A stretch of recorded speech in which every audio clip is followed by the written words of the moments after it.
जी बिस्मिल्लाहिर्रहमानिर्रहीम। मैं Mohammad Jahangir professional consultancy and training से आज एक नई वीडियो के साथ आपके साथ हाजिर हूँ। आज का जो हमारा टॉपिक है USA visa analysis and interview. ठीक है कि यूएसए का जो वीज़ा होता है, विजिट वीज़ा हो, ख़ासतौर पे हम नॉन इमिग्रेंट वीज़े की बात करें, विजिट वीज़ा हो या किसी और तरह का वीज़ा आप अप्लाई करें, स्टूडेंट का वीज़ा अप्लाई करें, जब आप इंटरव्यू के लिए जाते हैं एम्बेसी में तो कौन से क्वेश्चंस आपसे पूछे जाते हैं। ठीक है, किन चीज़ों का आपको ख्याल रखना चाहिए। और दूसरी बात यह है कि वो किस बेसिस, कौन सी बेसिस है, क्योंकि यूएस एम्बेसी वाहिद एम्बेसी है जो कि डॉक्यूमेंट्स नहीं लेती। ठीक है, कोई भी फिजिकल डॉक्यूमेंट नहीं मांगती आपसे। आपका जो इंटरव्यू लगता है, वीज़ा लगता है, वो आपकी जो आपने डेटा दिया होता है DS-160 फिल करना होता है। DS-160 अमेरिकन वीज़ा के लिए, नॉन इमिग्रेंट वीज़ा के लिए। उस फॉर्म में जो आप सारी डिटेल्स देते हैं उसकी बेसिस पे वो एनालिसिस करते हैं। एनालिसिस करने के बाद आपको इंटरव्यू के लिए बुलाते हैं और प्लस दोनों का एनालिसिस करके आपको वीज़ा या तो मिलेगा या नहीं मिलेगा। ठीक है, इसको आज हम डिटेल से डिस्कस करते हैं। सबसे पहले हम डिस्कस कर लेते हैं इंटरव्यू में किस तरह के क्वेश्चन पूछे जाते हैं या उनकी क्या टिप्स हैं, आपको क्या करना चाहिए इंटरव्यू में जब आप जाते हैं इंटरव्यू अमेरिकन एम्बेसी में। आपने DS-160 फिल किया, आप ये ख्याल रखें जब आप फॉर्म फिल कर रहे होते हैं उसमें डिटेल्स आपने जो प्रोवाइड करनी है वो एक्यूरेट हों, वो झूठ पे बेस ना कर रही हों। आपने ख्याल रखना है इस बात का कि इंफॉर्मेशन आपने उनको अच्छी प्रोवाइड की है, करेक्ट प्रोवाइड की है, ताकि क्योंकि जो उनका एनालिसिस सिस्टम है वो कंप्यूटर बेस्ड सिस्टम है। ठीक है, कोई बंदा आपकी इन्वेस्टिगेशन नहीं करता, सिक्योरिटी चेक नहीं करता। सिस्टम इटसेल्फ उनके पास इतने स्ट्रॉन्ग है, डेटाबेस उनके पास इतना स्ट्रॉन्ग है कि वो सिस्टम ही बता देते हैं कि ये बंदे की क्रेडिबिलिटी क्या है जिसने डेटा प्रोवाइड किया है। ठीक है, तो हमने इसका ये मेरा ज़ाती एनालिसिस है क्योंकि मैंने इसको डिफरेंट तरीक़ों से परखा है। क्योंकि जो बाकी एम्बेसीज़ हैं, यूरोपियन एम्बेसीज़ हैं किसी कंट्री की या यूके की हैं, ऑस्ट्रेलिया की हैं, वो आपको रीजंस देती हैं कि आपका वीज़ा क्यों रिजेक्ट हुआ, किस बेसिस पे रिजेक्ट हुआ। ठीक है, वो चीज़ एग्जैक्ट आपको बताती हैं। लेकिन अमेरिकन एम्बेसी है वो क्योंकि कोई डॉक्यूमेंट नहीं लेती, तो वो जब आपको रिजेक्शन की तरफ लेके जाती है तो वो कहती है जी आप एलिजिबल नहीं हैं, या आपकी ये ख़ास तौर पे कि आप वापस नहीं आएंगे इसलिए आपका वीज़ा। ये इस तरह के एलिगेशन लगाते हैं, मतलब पर्टिकुलर कोई ख़ास रीज़न नहीं देता कि इस रीज़न के ऊपर आपका वीज़ा रिजेक्ट। क्योंकि होता क्या है, जिस रीज़न के ऊपर आपका वीज़ा रिजेक्ट हो आप उस रीज़न को रेक्टिफाई करके उसको क्लेरिफाई करते हैं, उसको सही करते हैं और फिर दोबारा से अप्लाई करते हैं तो आपको वीज़ा मिल जाता है। क्योंकि एक चीज़ आपकी रेक्टिफाई, ये गलती है, ये गलती ठीक कर लें, उसके बाद आपको वीज़ा मिल जाएगा। लेकिन अमेरिकन एम्बेसी में ऐसा कुछ नहीं है। ठीक है, आपने DS-160 फॉर्म जब फिल करना है तो क्लियर कट इन्फॉर्मेशन के साथ, करेक्ट इन्फॉर्मेशन के साथ, क्योंकि वो आपका सोशल डेटा आपसे सारा मांगते हैं, जितने भी आपके सोशल अकाउंट्स हैं, वेबसाइट का यूज़ है, इवन कि आपके सेल फोन नंबर्स, आपने पिछले लास्ट 5 to 10 ईयर्स में कितने नंबर चेंज किए, और वो सारी डिटेल मांगते हैं। मांगने का क्या मकसद है, इसका मतलब उनके पास सिस्टम्स हैं, वो उनको चेक भी करते हैं। आप कहते हैं मेरा कोई रिलेटिव नहीं है, मेरा कोई दोस्त नहीं है अमेरिका में, और पिछली रात आपने व्हाट्सएप पे या फ़ोन पे आपने उनसे बात की होती है अपने दोस्तों से, तो मतलब कहने का ये है कि हम कोशिश करते हैं उनको चीट करने की, लेकिन इंसान चीट कर सकता है। सिस्टम में जो चीज़ एक डिफाइन हो गई, सिस्टम ने उस सिस्टम के मुताबिक फंक्शन परफॉर्म करता है, जिसे हम इंफॉर्मेशन सिस्टम्स भी कहते हैं। तो इनके पास इतना स्ट्रॉन्ग डेटाबेस है, इनके इंफॉर्मेशन सिस्टम इतने स्ट्रॉन्ग है जिसकी बेसिस पे ये सारा एनालिसिस करते हैं। आप कहते हैं मैं जॉब करता हूँ, हकीकत में आप कोई जॉब नहीं करते। आप कहते हैं मेरे पास करोड़ों का बैंक बैलेंस है, हकीकत में आपके पास कुछ नहीं होता।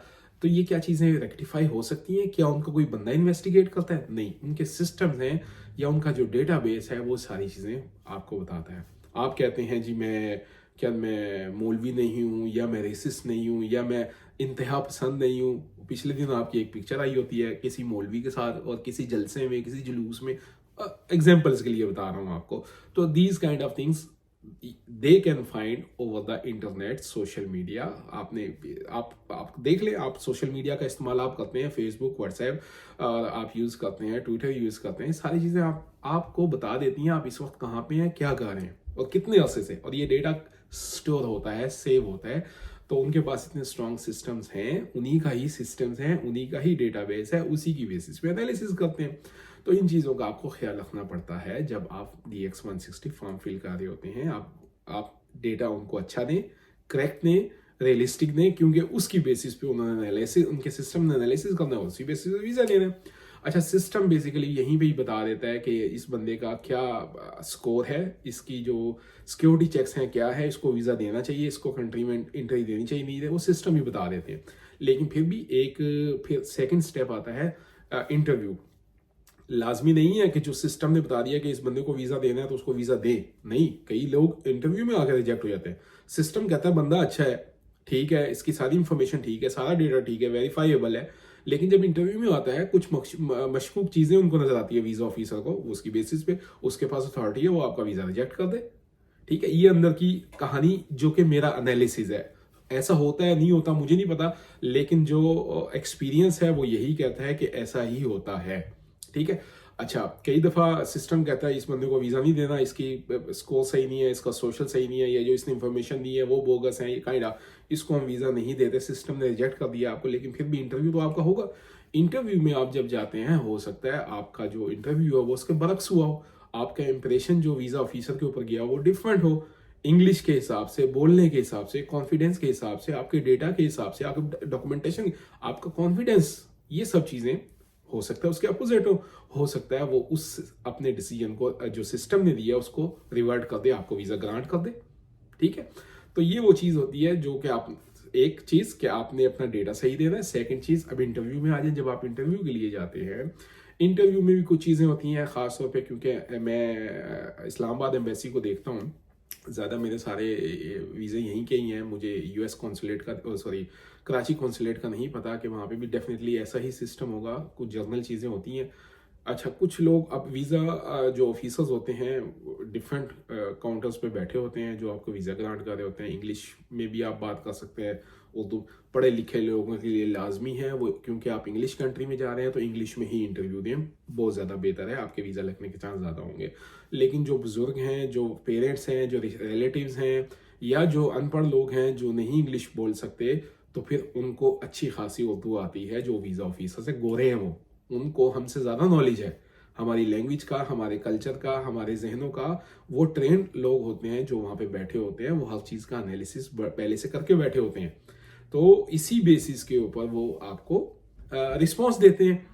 तो इसलिए आपने इन चीज़ों को जहन में रखना है जाने से पहले कि जो आगे बैठा है गोरा, वो गोरा नहीं है, वो आपसे ज़्यादा उर्दू उसको आती है, उससे ज़्यादा, आपसे ज़्यादा आपके सिस्टम को समझता है, आपसे ज़्यादा उसकी, क्योंकि उसकी ट्रेनिंग वैसे हुई है, वो इसीलिए उस पोस्ट पे बैठा हुआ है।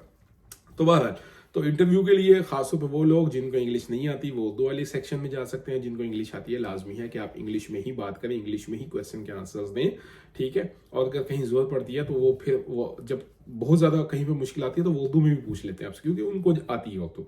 अच्छा, तो अब कुछ वीज़ा ऑफिसर्स वीज़ा देते हैं, कुछ सख्त होते हैं, नहीं देते, तो ये भी तयन आपने करना है ऑन स्पॉट। जब आप हॉल में बैठे हुए हैं, आप देख रहे होते हैं आपके सामने 2 4 5 इंटरव्यू चल रहे होते हैं क्यों में, आपकी बारी आने से पहले, तो आप कौन से क्वेश्चन वो पूछ रहे हैं और आप क्या उनका आंसर है, और कौन सा वीज़ा ऑफिसर है जो ज़्यादा वीज़े दे रहा है, कौन सा है जो रिजेक्शन दे रहा है, तो आप कोशिश ये करें उस वीज़ा ऑफिसर के पास जाएं। ये चॉइस होती है, आप कह सकते हैं कि मुझे इस वीज़ा ऑफिसर के पास जाना है जो वीज़ा ज़्यादा दे रहा है, आपके पास चॉइस है, आप उसका वेट करें, और जब आपकी बारी आएगी आप उसके पास जाकर इंटरव्यू दें। तो ये एक टिप है कि आप इसको यूज़ कर सकते हैं। दूसरी टिप ये है कि अमेरिकन एम्बेसी में कहानियाँ नहीं करनी है आपने इंटरव्यू में, जितना आपसे पूछा है टू द पॉइंट उतना ही जवाब दें, उससे ज़्यादा आपको बताने, क्योंकि जितना ज़्यादा आप बोलेंगे, जितना ज़्यादा आप चीज़ों को एक्सप्लेन करेंगे, उतने ही ज़्यादा क्वेश्चन अखज़ करेंगे, उनसे क्वेश्चंस निकलेंगे, क्वेश्चन से क्वेश्चन निकलेंगे, पूछेंगे, और फिर वहाँ पे फंसने के चांसेस भी आपके ज़्यादा होते हैं। तो कोशिश करें, जितना पूछा है, आपका नाम पूछा है तो अपना नाम बताएं, अपने वालिद का नाम ना बताएं, आपसे जितनी कहानी पूछी है आप सिर्फ एग्जैक्ट उतना ही बताएं, आप आगे की चीज़ ना बताएं, ताकि आगे की चीज़ उनको मजीद क्वेश्चंस की तरफ लेके जाती है। ठीक है, तो ये एक टिप है कि आप टू द पॉइंट एग्जैक्ट रहें अपने इंटरव्यू में, जितना जहाँ पे आपको लगता है। डॉक्यूमेंट्स आप सारे लेके जाएं, वो डॉक्यूमेंट्स आपसे कोई नहीं मांगते, आपकी बैंक स्टेटमेंट नहीं मांगते, आपके बिजनेस के डॉक्यूमेंट नहीं मांगते, एजुकेशन, वो सिर्फ आपसे मांगते हैं इन्विटेशन, किस पर्पज़ के लिए आप जा रहे हैं। स्टूडेंट वीज़ा है तो आपके पास I-20 होना चाहिए, विजिट है तो आपके पास इनविटेशन होना चाहिए किसी भी तरह का। ठीक है, तो ये आपके पास इनविटेशन होना चाहिए, और बाकी वो प्लान मांगते हैं। अगर आपने बुकिंग नहीं की, होटल की बुकिंग, अगर आप सैर सपाटे के लिए जा रहे हैं तो होटल की बुकिंग मांगते हैं, जी अपना प्लान दें, किस होटल में जा रहे हैं, क्या आपका प्लान है, क्या उसका एड्रेस है, वो मांगते हैं, वो आपसे लाजमी देखेंगे इन्विटेशन में। और आपका डॉक्यूमेंट, उसके अलावा आपसे कोई डॉक्यूमेंट नहीं मांगते। लेकिन इसका ये मतलब नहीं है कि आपने लेके नहीं जाने, कुछ भी पूछ सकते हैं आपसे, प्रूफ मांग सकते हैं, बैंक स्टेटमेंट मांग सकते हैं आपसे, हालांकि किसी से नहीं मांगते, लेकिन जहां पे चीजें आ जाए, उनको शक हो जाए या वो उस चीज में जाना चाहे, वो आपसे मांगे हाँ जी बैंक स्टेटमेंट है, अब वो तो है नहीं मेरे पास, हो सकता है वो बैंक स्टेटमेंट देख के आपको हाँ कर दे, आपके पास है ही नहीं, तो वो उसका शक पक्का हो गया, वो ना की तरफ चला जाएगा। तो कहने का मतलब ये है, डॉक्यूमेंट्स आपके पास सारे हो, एक्स्ट्रा डॉक्यूमेंट्स एक सेट एक्स्ट्रा रखें, पिक्चर का हो, पासपोर्ट का हो, पुराने पासपोर्ट्स होते हैं, पुराने वीजे लगे होते हैं आपके, वो आपके पास होने चाहिए। वो मांगते हैं आपकी ट्रैवल हिस्ट्री, पूछते हैं आपसे क्वेश्चन, वही है 4 क्वेश्चन पूछते हैं इंटरव्यू में।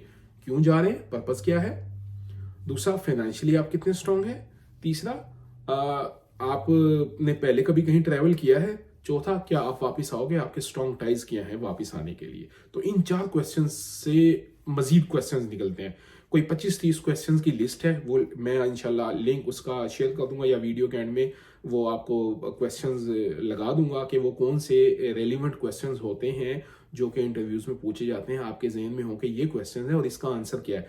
क्योंकि जो एप्लीकेंट होता है या कैंडिडेट होता है, he knows the best answer कि कौन सा क्वेश्चन पूछा जाए, तो मेरे जहन में उसका क्या, अगर सब चीजें आसान तरीका, सब चीजें आपने सच लिखी हैं, सच बताई हैं, तो बोलने में भी आसानी होगी। अगर आपने कहानी घड़ी है तो फिर उनको याद करना पड़ेगा। लेकिन बहरहाल अगर आप अच्छा याद कर सकते हैं तो करें, अपने स्क्रिप्ट को, अपनी चीज़ों को, अपने क्वेश्चंस को जहन में रखें।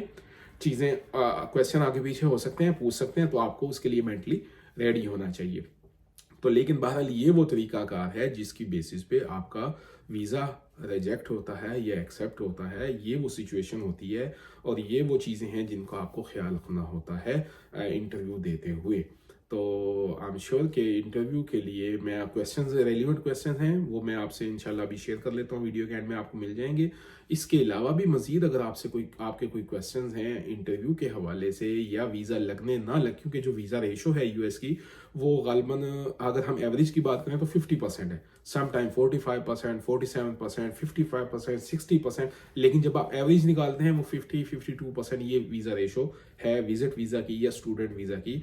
चूंकि लोग ज़्यादा अप्लाई करते हैं तो लोगों को लगता है रिजेक्शन भी ज़्यादा है। अच्छा, अप्लाई करने का टाइम भी होता है, रश टाइम में आप अप्लाई करेंगे तो ज़ाहिर बात है उनके, क्योंकि उनका एक प्रोसेस है, उनका एक प्रोसीजर है, उनकी एक पॉलिसी है, वो पॉलिसी से हट नहीं सकते, उस पॉलिसी के तहत उन्होंने वीज़ा ग्रांट करना है।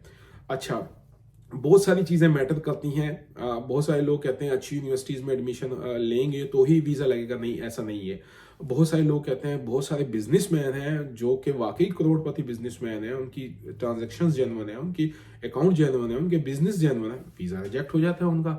क्यों? क्योंकि उनका एक अपना क्राइटेरिया है वीज़ा देने का, और वो मैं आपको एक्सप्लेन कर चुका हूँ। उनके सिस्टम्स हैं बेसिकली जो ये डिसाइड करते हैं कि वीज़ा देना है।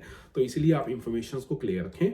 सबसे पहली बात, सारी इंफॉर्मेशन क्लियर रखें, झूठ ना बोलें, सच सच बताएं और सारी इंफॉर्मेशन उनको दे दें उस फॉर्म में, क्योंकि उस फॉर्म में जो आप DS 160 में जो आप डिटेल्स देंगे उसकी बेसिस पे आपका सिक्योरिटी चेक होगा, आपका एनालिसिस होगा और सिस्टम इंफॉर्मेशन को चेक करके बताएंगे कि ये बंदा, इसकी क्रेडिबिलिटी क्या है, इसको वीज़ा देना है या नहीं देना। तो इसका आपने ख्याल रखना है। सेकंड चीज़ आती है इंटरव्यू की। इंटरव्यू में क्वेश्चंस का आप ख्याल रखें, रेलिवेंट क्वेश्चंस का ख्याल रखें, एनवायरनमेंट का ख्याल रखें, ठीक है, क्या करना है, ये चीज़ें आपको बताना चाहिए। आपको जहरी बात है, आप वीज़े के लिए जा रहे हैं, कॉन्फिडेंट रहें, कोई परेशानी वाली बात नहीं है।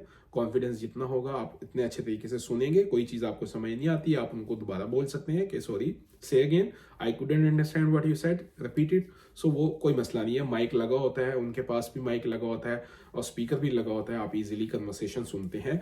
आप जब वहाँ पहले चले जाते हैं, जो लोग, जिन लोगों के इंटरव्यूज हो रहे हैं, उनके क्वेश्चन आंसर्स आप उनको सुन सकते हैं, वो क्या बोल रहे हैं, उनके क्या आंसर्स आ रहे हैं, कौन सा वीज़ा ऑफिसर वीज़े दे रहा है, कौन सा नहीं दे रहा, इन सब चीज़ों का आपको ख्याल रखना था। और रेलिवेंट जो क्वेश्चन हैं वो मैं आपसे शेयर कर लेता हूँ, क्योंकि उसकी लिस्ट है 25, 30, 40 क्वेश्चन हैं, वो मैं आपसे शेयर कर लेता हूँ। वो रेलिवेंट यानी क्वेश्चन से क्वेश्चन निकलता है, उन चीज़ों का आपने ख्याल रखना है इंटरव्यू में। आई होप कि ये वीडियो और इसमें जो इन्फॉर्मेशन आपको दी हुई है आपके लिए कारआमद साबित होगी।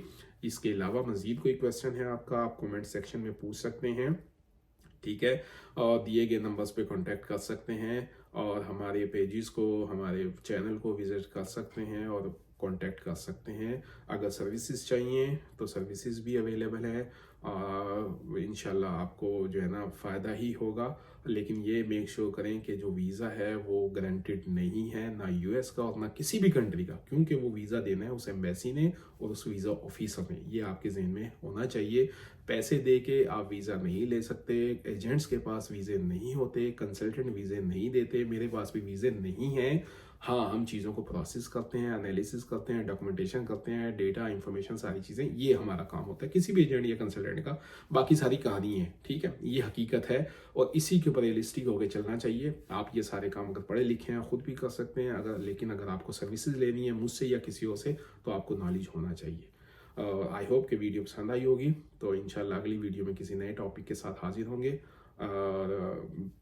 वीडियो को लाइक करें, शेयर करें और जितने लोग हैं उन तक इसको शेयर करें ताकि बहुत सारे लोगों को, मैक्सिमम लोगों को इसका फ़ायदा हो सके। Thank you very much.